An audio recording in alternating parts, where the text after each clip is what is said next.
Capítulo 15. Después, Absalón compró un carruaje y caballos, y contrató a 50 guardaespaldas para que corrieran delante de él. Cada mañana se levantaba temprano e iba a la puerta de la ciudad.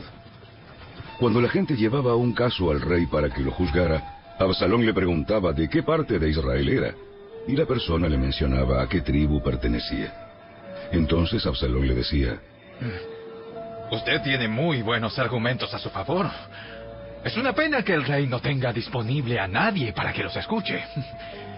Qué lástima que no soy el juez. Si lo fuera, todos podrían traerme sus casos para que los juzgara, y yo les haría justicia. Cuando alguien trataba de inclinarse ante él, no lo permitía. En cambio, lo tomaba de la mano y lo besaba. Absalón hacía esto con todos los que venían al rey por justicia, y de este modo se robaba el corazón de todo el pueblo de Israel. Después de 4 años, Absalón le dijo al rey: Permítame ir a Hebrón a ofrecer un sacrificio al Señor y cumplir un voto que le hice. Pues mientras su siervo estaba en Jesús, en Aram, prometí que le ofrecería sacrificio al Señor en Hebrón si me traía de regreso a Jerusalén. Está bien, ve y cumple tu voto. Así que Absalón se fue a Hebrón. Pero mientras estaba allí, envió mensajeros secretos a todas las tribus de Israel para iniciar una rebelión contra el rey.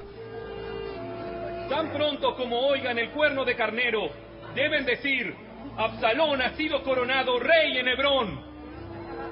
Absalón llevó consigo a 200 hombres de Jerusalén como invitados, pero ellos no sabían nada de sus intenciones. Mientras Absalón ofrecía los sacrificios, mandó a buscar a Ahitofel, uno de los consejeros de David que vivía en Gilo. En poco tiempo muchos más se unieron a Absalón y la conspiración cobró fuerza.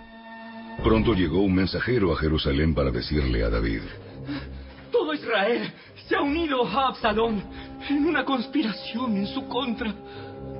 Entonces debemos huir de inmediato, si no será muy tarde. Apresúrense. Si salimos de Jerusalén antes de que llegue Absalón, tanto nosotros como la ciudad nos salvaremos del desastre. Estamos con usted. Estamos con usted. Haga lo que mejor le parezca. Entonces el rey salió de inmediato junto con todos los de su casa. No dejó a nadie, excepto a 10 de sus concubinas para que cuidaran el palacio. Así que el rey y toda su gente salieron a pie y se detuvieron en la última casa, a fin de que los hombres del rey pasaran al frente.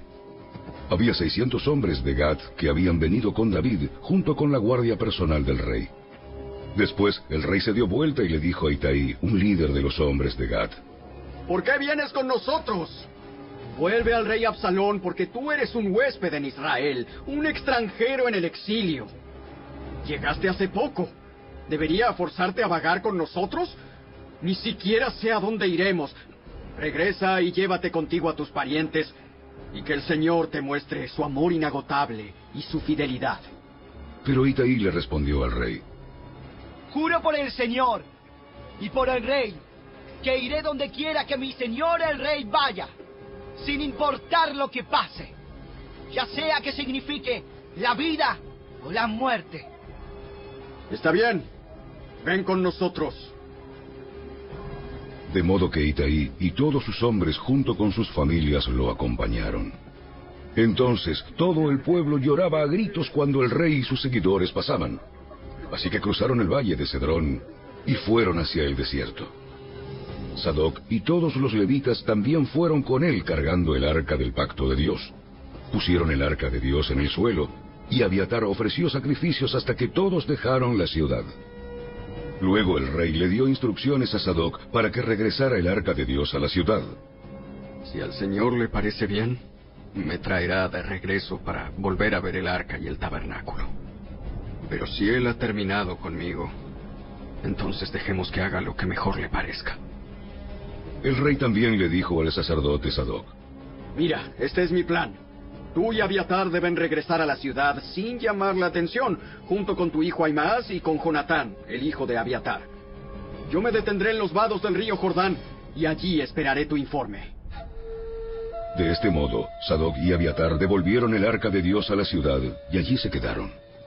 Entonces David subió el camino que lleva al monte de los olivos, llorando mientras caminaba. Llevaba la cabeza cubierta y los pies descalzos en señal de duelo.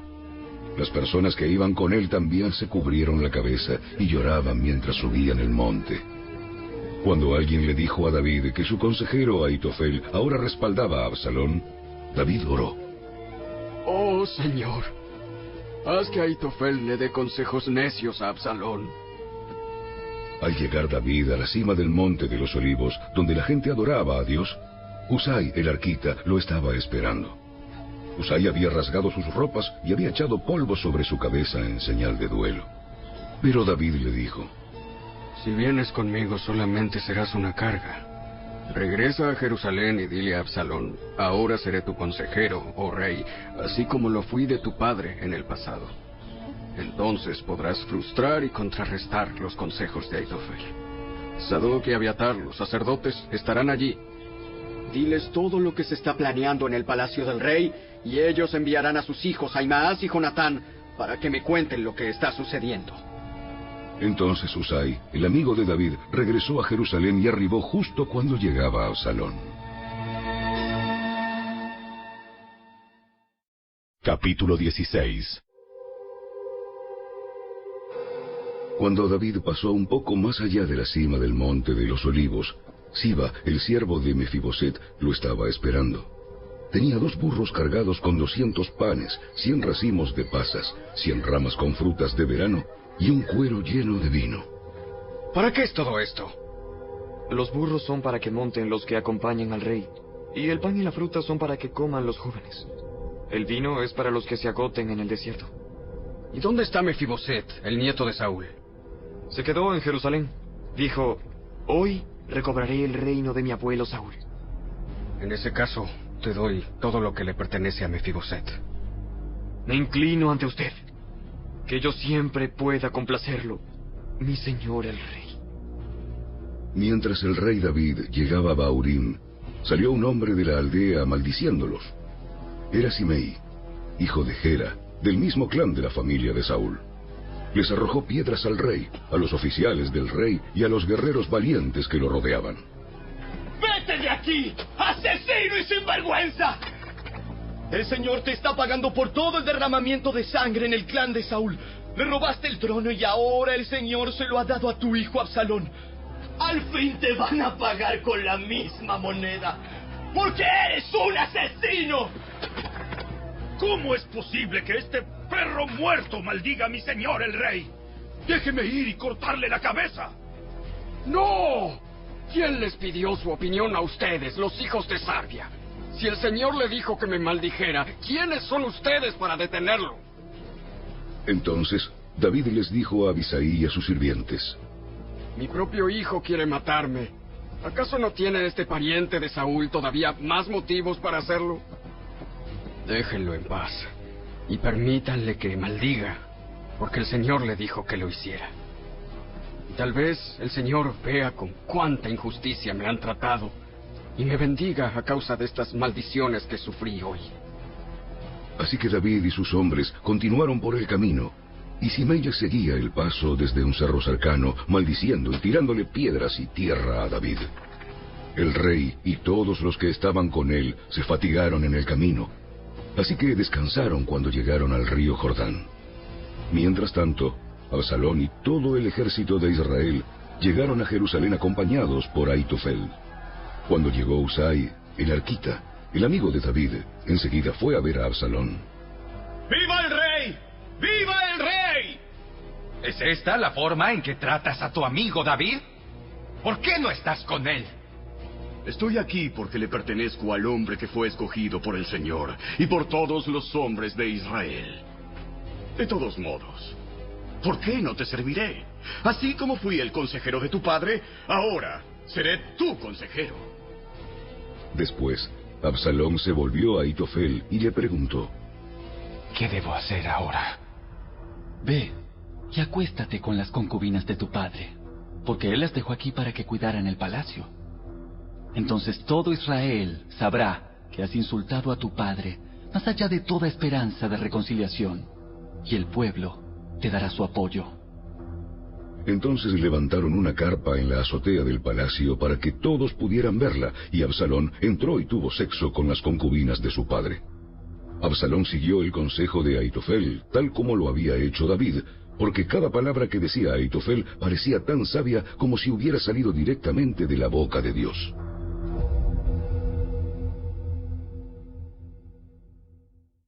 Capítulo 17. Entonces Ahitofel dijo a Absalón: Déjame escoger a 12,000 hombres que salgan en busca de David esta noche. Lo alcanzaré cuando esté agotado y desanimado. Él y sus tropas se dejarán llevar por el pánico y todos huirán.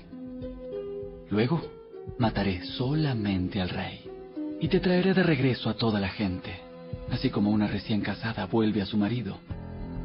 Después de todo, es la vida de un solo hombre la que buscas.